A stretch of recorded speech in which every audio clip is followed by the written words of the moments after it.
It's a busy lunchtime in a fancy Italian restaurant. Jess has done some serious shopping and is feeling a bit peckish, so pops in for a bite to eat. Hi, I've got a table booked on the window. But there's a problem. Yeah. Jess has spent all her money on designer gear, so how is she going to get away without paying for her slap-up meal? Thank you. Keep watching. This hustle is triple dine and dash.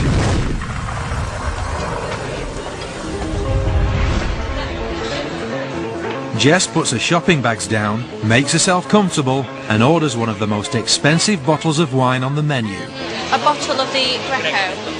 The waiter has no idea he's about to experience his worst shift ever. Hang on. Jess tries to make a call, but the reception is poor. Thank you.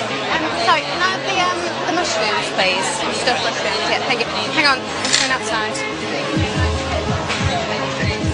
She takes the call outside, in clear view of the waiter. Hello? Hello? Jess returns in time for her appetizer. Oh, yes, thank you. Thank you very much. Cheers. After enjoying that, the waiter brings her main course. Little does he know that she's no intention of paying for any of it. Okay, thank you. It's a little bit, please. It's time for the third course. Sorry, can I order a dessert, please? Thank As you. Jess speaks to the waiter, she begins to make another phone call. The chocolate mousse and an Irish coffee as well, please. Thank you very much.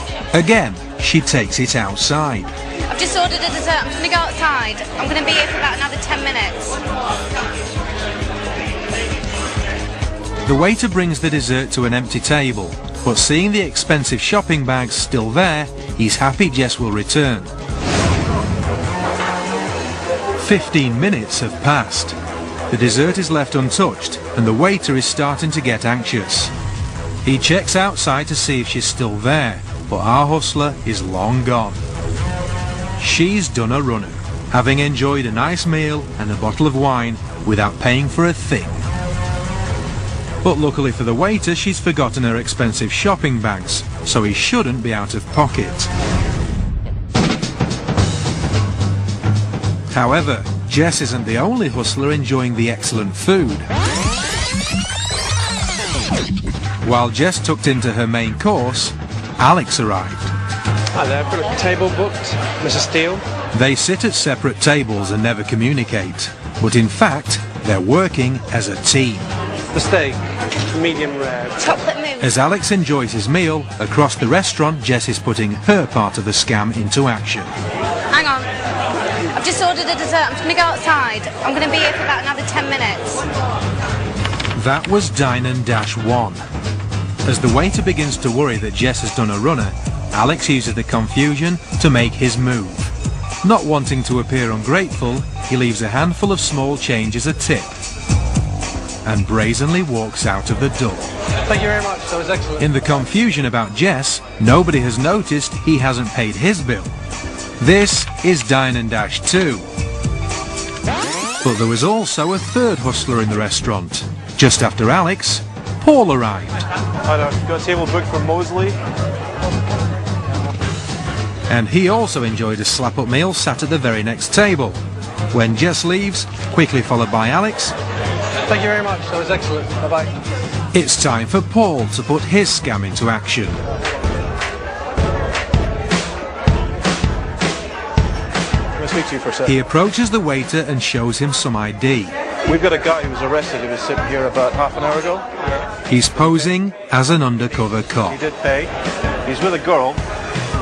One girl. He questions the waiter about the two other diners. About so high. Right. Very pretty. Yeah. Is she here?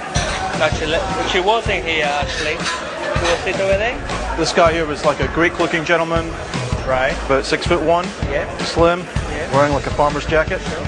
All right, okay, I'll be right back. Convincing the waiter that he's tailing Jess and Alex and needs to keep them under surveillance, he makes a quick exit and follows closely on their heels. Paul is the third and final Dine and Dash.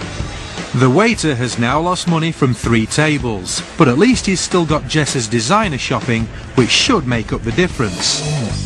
Or will it?